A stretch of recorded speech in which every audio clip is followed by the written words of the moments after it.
Welcome to the motherfucking relay where we're covering today's top boxing news. Ow! Okay, we'll start with this. Well, I'm sure that most of you are fully aware by now that Deontay Wilder has crawled out of his hole, he's come out of hiding, and he has addressed Tyson Fury publicly in reference to the third fight and what he believes took place in the first two fights, their first two outings. In a caption that reads, "Get your ears ready. Fury, be a man. It is time for you to be a man and honor your agreement. What is this bullshit of you fighting Carlos Takam instead of me? You've got to be kidding. When you were going through your darkest time, I told you that if you got yourself together, I would give you a title shot. Being a man of my word, I gave you the title shot. When that fight was a draw, I told you I would give you a rematch. You know I was offered more money to fight Joshua than I was getting to fight you. Again, being a man of my word, I fought you like I said I would. In the rematch agreement, there was a rematch clause. Now it is time for you to be a man and honor your word. Instead of trying to weasel out of our agreement, scared people run, but a scary man will break his contract, you coward-ass bitch. There are a lot of ways to process and digest this news, as there are several insights. Admissions. Not necessarily insights, but admissions that Deontay Wilder is making here. Admissions that confirm what I've always thought. That there was more money on the table to fight Anthony Joshua than there was to fight Tyson Fury. But we'll get to that. Wilder is admitting that he walked away from that, though. He is, and we will get to that. But first, we must address Wilder's video message to Tyson Fury. The Bible tells us that silence is gold. But my ears can still hear and my eyes can still see. The Bible also tells us to be swift to hear and slow to speak. You see, what you don't understand, thief, what you did is what my people deal with all the time. Someone cheating them from providing their greatness into the world. But it's a burden that we cut off only to make us stronger. I saw in the first fight where Ricky Hatton was pulling down your gloves to put your fist in the improper position. Y'all tried the same method the second time, but this time you scratched flesh out of my ears, which caused my ears to bleed. It's impossible for a brand new 10-ounce glove to bend, to keep a smushed in form, or to have loose space. I highly believe you put something hard in your glove. Something the size and the shape of an egg weight. Here's the reason why the side of my face swelled up in an egg weight form. And it left a dent in my face as well. But in the midst of it all, you still couldn't keep this king down. You would have had to kill me. In the end, it took a crab in a bucket referee and a disloyal trainer to throw the towel in just to stop me. Proverbs, the 6th chapter 30, 31st says, excuses may be found from a thief who steals because he is starving. But if he is caught, he will have to pay back 7 times what he stole, even if he had to sell everything in his house. And payback is coming.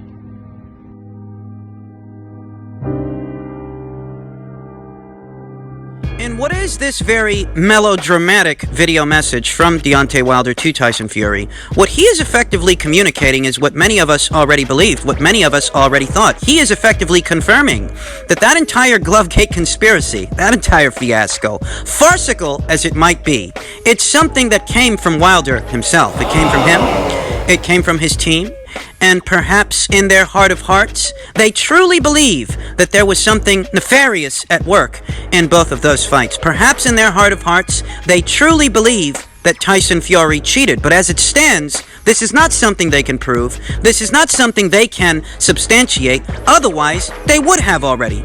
How many months has it been since the rematch between Tyson Fury and Deontay Wilder? How many months has it been? 7. How many months and how many windows of opportunity have there been since that second fight to prove beyond a shadow of a doubt that Tyson Fury cheated? And not just one, but both of those fights. Because if you had any concrete evidence of this, if you had anything at all you could use to substantiate this claim outside of Google stock images, Right. outside of wild claims and allegations. If you had any kind of proof at all, Why haven't you presented it yet? he's had 7 or 8 months to do it. 7 or 8 months to come forward with any shred of proof, any shred of evidence that would substantiate this claim that Tyson Fury somehow cheated in either the first or second fight. But he hasn't done that yet, not even in this video. All he's telling you is what he believes, and he's free to believe whatever the hell he wants to believe. He can believe that leprechauns costed him the fight. He can believe in the Easter Bunny, the Tooth Fairy, and Santa Claus. He can believe that the cucumbers taste better pickled. He can believe whatever he wants to believe, but until he can prove it, he's pissing in the wind. He's just saying the same bullshit his fans have been saying. He is, put simply, just regurgitating the same baseless beliefs, making the same baseless accusations that his fans have been making for the last 8 months. That's all he's doing, because he still hasn't offered up any proof to substantiate this stuff. He comes out of hiding. And I'm sure that his fans are very excited about that. But what exactly is Deontay Wilder saying here that we haven't heard already? The only real difference between then and now is that instead of all these different people speaking for Wilder, this is coming from Deontay Wilder himself, and that in and of itself communicates something. I'll tell you what it communicates. What? Desperation. Desperation, that's right. Think about it. Before, every man, woman, and his dog was doing the talking for Deontay Wilder, making these accusations, these allegations, accusing Tyson Fury of cheating. Before, it was everybody but Wilder. But now Wilder, he's the one doing the accusing. He's the one pointing the finger. And that comes from desperation, because Tyson Fury is slipping away from him. That third fight, it's slipping away. And at a time where Deontay Wilder is very close to being cut out of the picture, this is what he must resort to. To stay in the picture. And I'll tell you something. No matter what Deontay Wilder says in this video message, and no matter what his fans might think and how they might decide to spin it, the truth of the matter is that if that rematch clause were still valid, if that contract has not expired yet, then Tyson Fury wouldn't be able to fight someone else. Not legally. Not Carlos Takam, not Agit Kabayel, not anybody. Because if he did, and that contract were still active, Still binding. he'd run the risk of being sued. So is Deontay Wilder going to sue Tyson Fury? Or is it that the contract has expired and Tyson Fury's not interested in you anymore, so he's moving on? The universal truth here, what truth remains evident, that if you could do something about it, you would do something about it. Have you? Now, I've heard nothing yet that indicates Wilder is gearing up to sue Tyson Fury for a breach of contract. That news has not yet broken, and I don't know if it will. But based on this, I get the sneaking suspicion that Deontay Wilder and his team aren't gearing up to sue Tyson Fury for a breach of contract because there is no breach of contract. It might just be exactly the way that Bob says it is. The contract expired, and they're moving on.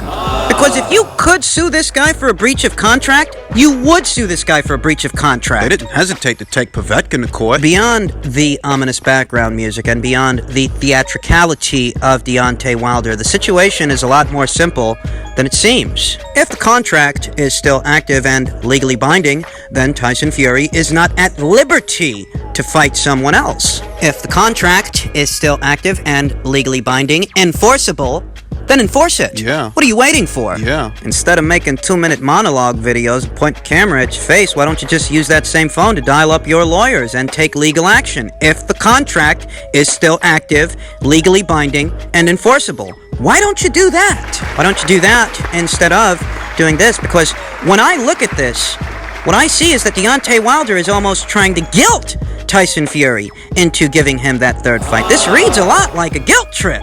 But if the contract is still active and legally binding, if it is actionable, then put it into action. What's the problem? What have you been waiting for? What are you waiting for? At a time when Tyson Fury is toggling and sifting through his options for a potential December fight date, you still haven't dialed up your lawyers to take legal action? Perhaps it's because you can't. Perhaps it's because the term limit on the contract and the rematch clause has been reached and Tyson Fury is free to go. He's off the hook. I mean, this little video message from Deontay Wilder to Tyson Fury might essentially galvanize Wilder's fans, get them all in a tizzy, get them all excited, but in reality, Wilder's not saying anything that we haven't already heard. A few admissions aside, which confirm what I already suspected, all Wilder's doing is regurgitating the same nonsense that his fans have been regurgitating in video after video for the past 8 months.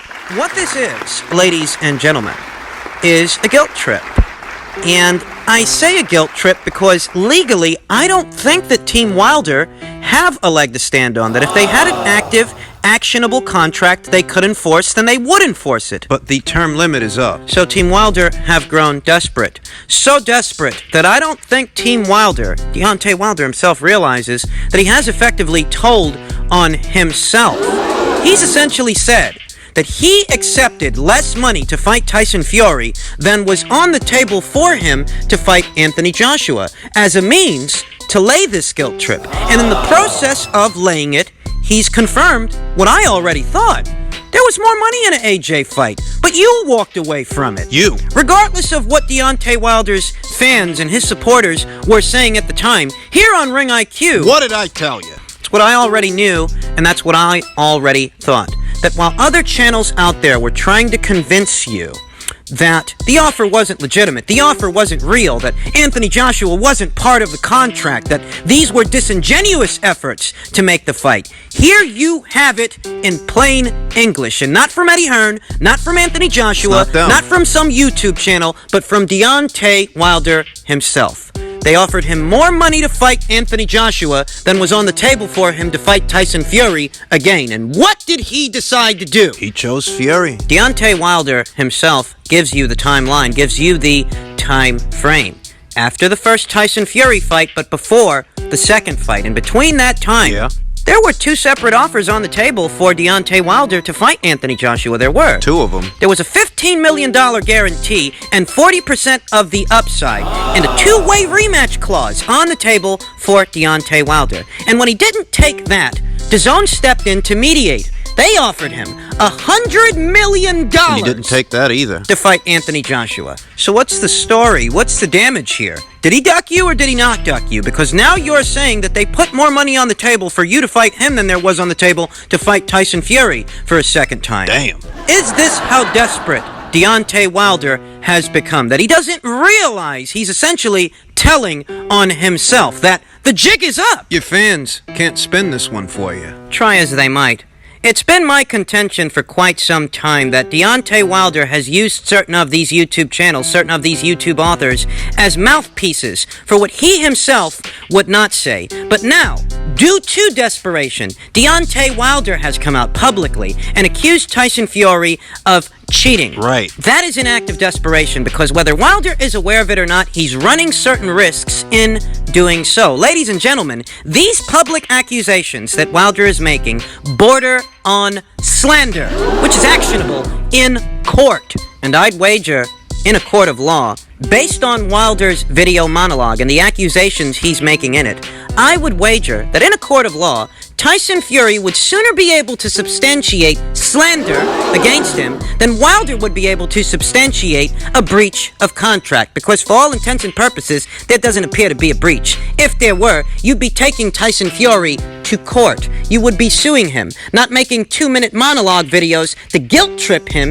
into giving you a third fight. And the reason that you would sooner be able to substantiate slander in a court of law based on these comments made by Deontay Wilder publicly is because these accusations cannot be proven. If they could, you would have proven them by now. You've had 7 months to do so. And you still haven't. I don't think that Deontay Wilder realizes that not only is he telling on himself when it comes to the Anthony Joshua fight that he walked away from, not only is he telling on himself when it comes to that, but also he's slandering Tyson Fury. You're making some very grave accusations here. You're essentially accusing this guy of attempted murder, or at minimum, felony assault. That's it. And you can't prove this, you still haven't, but you are accusing Tyson Fury of this nonetheless, in the absence of any concrete evidence that could and would substantiate these allegations being levied against Tyson Fury. Ladies and gentlemen, this borders on slander, but that's how desperate Wilder has become. What did you make of the video that you put out? That's ridiculous. Fucking ridiculous. Listen, park him to the side, let the big boys, the real men, go at it, yeah? Sorry, just going back to the video. Let the real guys go at it, yeah? Usyk, Chisora, Dillian White against Povetkin, AJ. You know, look at Dillian White, right? He got knocked out. and he was winning a fight, and he never moaned once. He got up, he dusted himself down, he goes straight back to work. Proper geezers. AJ against Andy Ruiz in front of 20,000 people at Madison Square Garden. You know, it was, you know, it was so difficult for him to dust, but that's what you do. It's what champions do. You don't moan, you don't say, oh, this glove, and, you know, unless you've got any real substance, then be quiet, go back to the drawing board, work harder, follow your dreams, let the hunger burn to become champion again. I mean, you're just like, it's gone from the costume to now he's been found out about AJ to now something about a glove. It's getting worse and worse. You had a lot of criticism at the time. Loads of criticism, and it hurt because I knew how much we wanted to make that fight, and I knew they were playing games. You know, I was calling them to try and get a meeting, and I wasn't even allowed a call or a meeting to try and get a contract or try and make the fight. You've got to understand, AJ has always pushed me to make that fight, to make the undisputed fight, and you've just seen it unfold in one tweet. Eddie's not lying when he says that Wilder's excuses are progressively getting worse and worse, that he's scrambling for a crutch to lean on, and over time, it's just getting more and more ridiculous. It went from the costume being too heavy to Deontay Wilder's legs being gone, before Tyson Fury even laid a glove on the guy. A glove with an Acme anvil inside of it. Didn't Wilder say that his legs were gone, that he was a zombie? Didn't he say that? As soon as he walked in the ring? Wasn't that Deontay Wilder that said that? Are those not his words in quotation marks? He said that his legs were gone. That's what he said.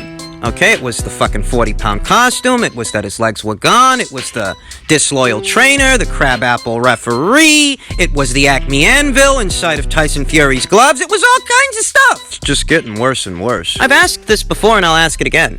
If what Deontay Wilder says is true, Tyson Fury left a dent on the side of his skull from hitting him with a metal object, right? How was this guy supposed to pass a medical exam to get cleared to even go into a third fight, if what the guy is saying is true? Ladies and gentlemen, what Deontay Wilder is doing is playing at the angles any which way he can to stay in the conversation, going as far as laying a guilt trip for Tyson Fury, because that's how desperate he has become, and in the process of doing so, he's told on himself. He's effectively confirmed what we all thought. But aside from that admission, there really is no new ground to cover here. The only difference between then and now is that instead of YouTube authors making these accusations, it's Wilder himself. And that is because he has grown desperate. Legally, he doesn't have a leg to stand on. He's been left high and dry by Tyson Fury. The cherry pick gone wrong.